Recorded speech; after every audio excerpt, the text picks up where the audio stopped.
I do want to see negotiations between Russia and Ukraine. They've come together over grain supplies. They've come together over other issues. They can do so again. But I do not believe that the idea of a coalition of the willing taking part in NATO operations in support of Ukraine is actually the way forward at all. All it will do is encourage Russia to up the ante on its side and bring in even more troops and more forces and drag in weapons from India and China, as NATO will drag in weapons from all over the West. We're setting up for a major and very, very dangerous confrontation with nuclear weapons on both sides. So far, the United Nations has either been incapable or unwilling of bringing about a ceasefire. The late Pope Francis tried very hard, the African Union tried very hard, President Lula tried very hard, and others. I think what we need is a global intervention, a diplomatic global intervention, to get a ceasefire, to get a pullback on both sides, so that the people of Ukraine and of the border area of Russia can live in peace. The future of a war in Europe is appalling, and so let's work on that. And the British role in this has not been a good one. In April 23, when there was a real possibility of a ceasefire, Boris Johnson intervened to make sure there wasn't one.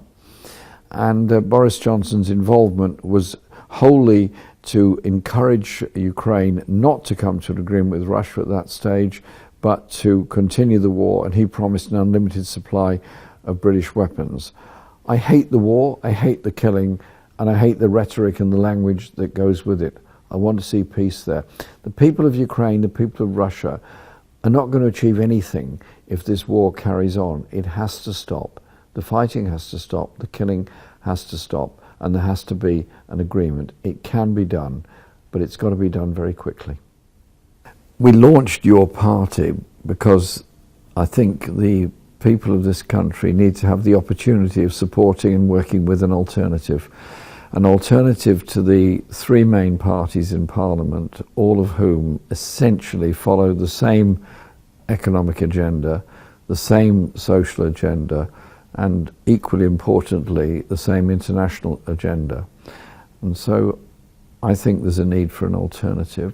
So we decided to launch Your Party, set around the principles of social justice in this country, public ownership of major services and utilities, adherence to net zero targets by 2030, a society based on equality and human rights, and crucially, an international strategy that's dedicated towards peace, not war, and support for the people of Palestine, as well as reining in the arms trade and the arms industries around the world. In this country, Nigel Farage and the far right are quite powerful.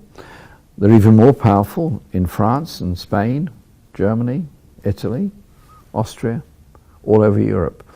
And that's because too many political forces on the centre left concede ground to the far right. We are not conceding any ground to them whatsoever. We have to deal with the issues of poverty, of bad housing, of underfunding. You deal with that by tackling inequalities in society. You don't deal with that by joining in the routine abuse of refugees and asylum seekers. We're not going to do that. The Labour vote was 34% at the last general election, which was a very low percentage for a winning party. And in terms of actual votes cast, even less than Labour achieved under my leadership in 2019. Labour support has now slumped, according to the latest opinion poll, to less than half that figure. It's now at 16%. And it looks to me like it's going to be going down further. So I don't think there's any danger of splitting the Labour vote. I think when we are campaigning and in operation, there will be an even bigger fall in the Labour vote towards us. Well, the mainstream media will always attack anyone that proposes any radical alternative. I've been personally attacked for many years by the mainstream media, and in particular during my time as leader of the Labour Party, when the most disgusting, disgraceful and foul allegations were made against me. And we carried on. We carried on with our public meetings, our rallies and our social media message. And to some extent, You can bypass the bile of the right-wing media by direct appeal to people, but only to some extent.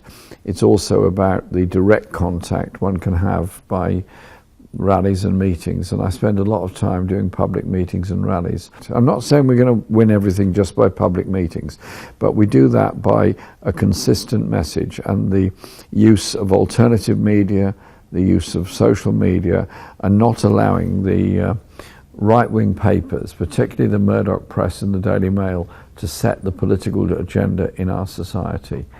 They've gone complaining about refugees and boat people for years, even though there's actually a very small number of them. They've complained about them for years. How surprising that now some opinion polls show immigration to be the biggest issue facing British people. It's not. The biggest issue facing British people is inequality in our society, and that is the agenda we're going to be pushing.